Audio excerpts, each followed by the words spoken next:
Hi guys, welcome back to my YouTube channel. ಇವತ್ತು ನಾನು ಕಡಲೆಬೇಳೆ ವಡೆ ಮಾಡೋದು ಹೇಗೆ ಅಂತ ಹೇಳ್ತಿದ್ದೀನಿ. ಒಂದು ಸ್ವಲ್ಪ ನಾನು ನೆನೆ ಇಟ್ಟಿದ್ದೆ, ಒಂದು 2 hours ನೆನೆ ಇಟ್ಟರೆ ಸಾಕು ಕಡಲೆಬೇಳೆನೇ. ನಾನು ಹೇಳಿದ್ನಲ್ವ, ನಾವು ಬೆಳಿತೀವಿ ಕಡಲೆನೇ, ನಾನು ಊರಿಂದನೇ ತೊಗೊಂಡು ಬರೋದು, ಅದು ಕಾಮನ್ ಡೈಲಾಗು. ಹಾಗಾಗಿ 2 hours ಅಷ್ಟೇ ನೆನೆಸಿಟ್ಟಿದ್ದು, ನಾನು ಭಾಳನೂ ಏನು ನೆನೆಸಿಟ್ಟಿರಲಿಲ್ಲ. ಸಡನ್ನಾಗಿ ಬಜ್ಜಿ ತಿನ್ನಬೇಕಂದ್ರೂ ಕೂಡ ಈ ಸ್ನ್ಯಾಕ್ಸ್ ಮಾಡ್ಕೊಂಡು ಆರಾಮಾಗಿ ತಿನ್ಬೋದು. ಅದನ್ನು ಒಂದು ಸ್ವಲ್ಪ ಕಡಲೆಬೇಳೆ ನೆನೆಸಿಟ್ಕೊಂಡಿದ್ವಲ್ಲ, ಅದಕ್ಕೆ ಕರಿಬೇವು, ಕೊತ್ತಂಬರಿ, ಆಮೇಲೆ ಮೆಣಸಿನ್ಕಾಯಿ, ಉಪ್ಪು, ಖಾರ ಎಲ್ಲ ಹಾಕ್ಬಿಟ್ಟು, ಜೀರಿಗೆ, ಒಂದು ಸ್ವಲ್ಪ ನೀವು ಅಜ್ವಾನ ಕೂಡ ಹಾಕ್ಬೋದು, ಶುಂಠಿ ಬೆಳ್ಳುಳ್ಳಿ ಪೇಸ್ಟ್ ಹಾಕಿ ಮಿಕ್ಸರ್ ಮಾಡ್ಕೊಂಡಿದ್ದೀನಿ ನಾನು. ಫಸ್ಟು ನಮಗೆ ಸಡನ್ನಾಗಿ ಸ್ನ್ಯಾಕ್ಸ್ ಯಾವಾಗ ಬೇಕಾದರೂ ತಿನ್ಬೋದು ಅನ್ನಿಸ್ಬೋದು. ಸಾಯಂಕಾಲ ಅನ್ನಿಸ್ತೈತೆ, ಬೆಳಿಗ್ಗೆ ಅನ್ನಿಸ್ತೈತೆ. ಬಜ್ಜಿ ಅಂದರೆ ಯಾರಿಗೂ ಇಷ್ಟ ಆಗೋಲ್ಲ. ಹಾಗಾಗಿ ಇದನ್ನು ಬೇಗನೂ ಮಾಡ್ಕೋಬೋದು, ಈಸಿಯಾಗಿಯೂ ಮಾಡ್ಕೋಬೋದು. ನೋಡಿ, ನಾನು ಈ ಥರ ಮಿಕ್ಸರ್ ಮಾಡ್ಕೊಂಡಾದ್ಮೇಲೆ ಫುಲ್ಲು ಪೇಸ್ಟ್ ಥರ ಮಾಡ್ಕೊಂಡಿಲ್ಲ, ಒಂದು ಸ್ವಲ್ಪ ತರಿಯೇ ಆಗೇ ಇತ್ತು. ಅಂದ್ರೇ ಅದು ಚೆನ್ನಾಗಿ, ಅದು ಬಾಯಿಗೆ ಕಡಲೆ ಒಂದು ಸ್ವಲ್ಪ ಸಿಗಬೇಕು. 2 ಈರುಳ್ಳಿ ಕಟ್ ಮಾಡಿ ಇಟ್ಕೊಂಡಿದ್ದೀನಿ ನಾನು, ಅದು ಇದ್ರೇ ಚೆನ್ನಾಗಿ. ಹಾಗಾಗಿ ನಾನು ಈರುಳ್ಳಿ ಕಟ್ ಮಾಡಿ ಇಟ್ಕೊಂಡು ಉಪ್ಪು ಹಾಕ್ಕೊಂಡಿದ್ದೀನಿ. ಫುಲ್ ಇದನ್ನೆಲ್ಲ ಮಿಕ್ಸ್ ಮಾಡ್ಕೋಬೇಕು. ಯಾಕಂತಂದರೆ ನಾನು ಮಿಕ್ಸರ್ ಮಾಡಬೇಕಾದಾಗೂ ಜೀರಿಗೆ ಹಾಕ್ಕೊಂಡಿದ್ದೆ, ಇಲ್ಲಿ ತಿನ್ನಬೇಕಾದಾಗೂ ಅದು ಫ್ಲೇವರ್ ಬಾಯಿಗೆ ಬಂದರೆ ಚೆನ್ನಾಗಿ ಅಂತಂದೇಳಿ ಈರುಳ್ಳಿ ಹಾಕ್ಕೊಂಡಿದ್ದೀನಿ, ಕರಿಬೇವನ್ನ ಹಾಕ್ಕೊಂಡಿದ್ದೀನಿ, ಒಂದು ಸ್ವಲ್ಪ ಅಜ್ವಾನ ಇಲ್ಲಿ ಹಾಕೋತಿದ್ದೀನಿ. ನೋಡಿ, ಅಜ್ವಾನ ಇದ್ದರೆ ಅಜ್ವಾನ ಅಷ್ಟು ಹಾಕ್ಕೊಳ್ಳಿ. ನಾನು ಸೋಡಾ ಅದನ್ನು ಏನೂ ಹಾಕಿರಲಿಲ್ಲ. ನಾನು ಯಾವ ಬಜ್ಜಿಗಾಗಲಿ ಯಾವುದಕ್ಕಾಗಲಿ ಸೋಡಾ ಯೂಸೇ ಮಾಡಲ್ಲ ನಾನು.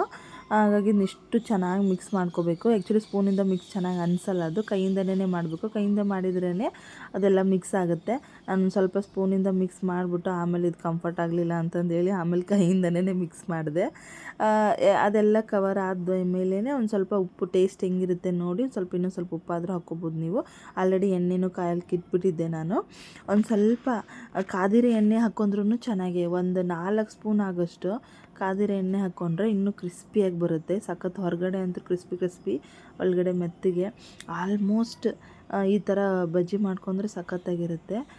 ನೋಡಿ, ನಾನು ಕೈಗೆ ಒಂದು ಸ್ವಲ್ಪ ನೀರು ಹಚ್ಕೊಂಡು ಈ ಥರ ಹಿಂಗೆ ತಟ್ಬಿಟ್ಟು ಹಿಂಗೆ ಹಾಕೀನಿ. ಎಲ್ಲರೂ ರೌಂಡಾಗಿ ಹಾಕಿದರೆ ಕಡಲೆಬೇಳೆ ಬಜ್ಜಿನೇ ಈ ಥರನೇ ಹಾಕಬೇಕು.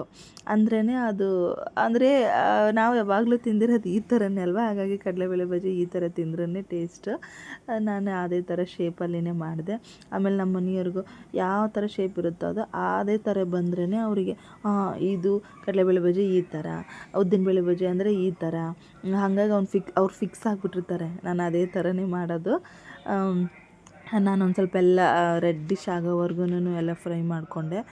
ಒಂದು 5-6 ಹಾಕ್ಕೊಂಡಿದ್ದೆ ನಾನು ಫಸ್ಟಿಗೇ. ಆಮೇಲೆಲ್ಲ ಫುಲ್ ಎಣ್ಣೆ ಅಂತೂ ಕಾಯಕ್ಕೆ ಇಟ್ಬಿಟ್ಟಿದ್ನಲ್ವ, ಹಾಗಾಗಿ ಅದು ಆಲ್ಮೋಸ್ಟ್ ಆಗಕ್ಕೆ ಸ್ಟಾರ್ಟ್ ಆಯಿತು. ಒಂದು ಸ್ವಲ್ಪ ಸ್ಲೋ ಫ್ಲೇಮಲ್ಲಿ ಇಟ್ಕೋಬೇಕಂದ್ರೆ ಒಳಗಡೆನೂ ಒಂದು ಸ್ವಲ್ಪ ಬೇಯಬೇಕಲ್ವ.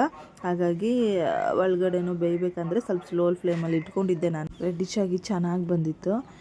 ಫುಲ್ಲು ಇನ್ನೊಂದು ಸ್ವಲ್ಪನೇ ರೆಡ್ ಆಗಲಿ ಅಂತಂದೇಳಿ ಎಲ್ಲ ಹಿಂದೆ ಮುಂದೆ ಎಲ್ಲನೂ ತಿರುಗಿಸಿ ಹಾಕ್ತಾಯಿದ್ದೆ. ಯಾಕಂದರೆ ಹಿಂದೆ ಒಂದು ರೆಡ್ ಆಗಿ ಒಂದು ಫ್ರಂಟಿಗೆ ರೆಡ್ ಆಗಿಲ್ಲ ಅಂದರೆ ಅದು ಬೆಂದಿಲ್ಲ ಅಂತ ಅರ್ಥ ಆಗುತ್ತೆ. ಹಾಗಾಗಿ ಎರಡೂ ಕಡೆನೂ ಕವರ್ ಮಾಡಬೇಕಲ್ವ. ಚೆನ್ನಾಗಿ ನೋಡಿ, ಇಲ್ಲೇ ನೋಡೋಕ್ಕೂ ಎಷ್ಟು ಚೆನ್ನಾಗಿ ಅನಿಸುತ್ತೆ. ಒಂದು ಡ್ರಾಪ್ ಆಯ್ತು ಅಲ್ಲೇ ನೋಡಿ, ಉಬ್ಬಿ ಕೂಡ ಉಬ್ಬೈತೆ ಫುಲ್ಲು. ಮತ್ತು ಅದು ನೋಡೋಕ್ಕೆ ಗೊತ್ತಾಗುತ್ತೆ ಎಷ್ಟು ಕ್ರಿಸ್ಪಿ ಚೆನ್ನಾಗಿರುತ್ತೆ ಅಂತಂದೇಳಿ. ಇನ್ನೂ ನಿಮಗೆ ಬೇಕಾದ್ರೆ ಅಂತಂದ್ರೂ ಕೂಡ ರೆಡ್ಡಾಗಿ ನೀವು ಫ್ರೈ ಮಾಡ್ಕೋಬೋದು. ನನ್ನ ಮಗಳಿಗೂ ಬೇಕಲ್ವ, ಹಾಗಾಗಿ ನಾನು ಫುಲ್ಲು ರೆಡ್ಡಿಶಾಗಿ ಮಾಡಿಲ್ಲ, ಒಂದು ಸ್ವಲ್ಪ ಮಾಡಿದ್ದೀನಿ. Thank you guys.